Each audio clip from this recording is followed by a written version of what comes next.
కాంగ్రెస్ ప్రభుత్వం చేతగాని ప్రభుత్వమని మాటలు తప్ప చేతలు లేవని మాజీ మంత్రి కేటీఆర్ విమర్శించారు. మల్లాపూర్ ఏఎన్ఆర్ విఎన్ఆర్ గార్డెన్లో ఉప్పల్ నియోజకవర్గ ఎమ్మెల్యే బండారు లక్ష్మారెడ్డి ఆధ్వర్యంలో విజయోత్సవ సభ నిర్వహించారు. ఈ సభలో కేటీఆర్ పాల్గొన్నారు.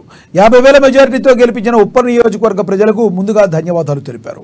కాంగ్రెస్ పార్టీ ఎన్నికల్లో ఇచ్చిన 420 హామీలు నెరవేర్చకుండా అబద్ధాలు మాట్లాడుతున్నారని, ఇచ్చిన ఏ హామీని నెరవేర్చలేదని తెలిపారు. ముఖ్యమంత్రి రేవంత్ రెడ్డి 100 రోజుల్లో అన్ని హామీలు నెరవేర్చుతామన్నారు. ఇప్పటి వరకు ఏం చేస్తారో చూద్దామన్నారు. ప్రజలు తమకు 2 సార్లు అవకాశం కల్పించారు. రాజకీయాల్లో చీకటి వెలుగులు సర్వసాధారణమన్నారు కేటీఆర్. మనందరి ప్రియతమ నాయకులు నాకైతే సంపూర్ణమైన విశ్వాసం ఉంది.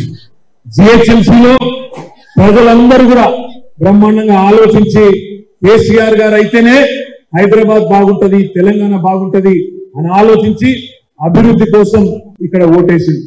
కానీ జిల్లాలలో కొంతమంది పాపం సోదరులు సోదరిమణులు కాంగ్రెస్ పార్టీ చెప్పిన 420 హామీలు, వాళ్ళు ఇచ్చిన 420 మాటలు అవన్నీ నమ్మి కొంతమంది మోసపోయింది.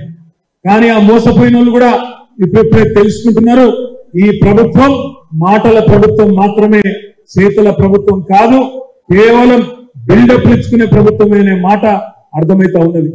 మా ఆడబిడ్డలకు చెప్పినారు, మహాలక్ష్మి అని చాలు చేస్తాం, బస్సు ఫ్రీ, బంగారం ఫ్రీ, మహాలక్ష్మి పెడతాం, నెలకు 2,500 ఇస్తాం, 500 రూపాయలకు సిలిండర్ ఇస్తాం, అదే విధంగా ఇంకా చాలా హామీలు ఆడబిడ్డలకు ఇచ్చినారు.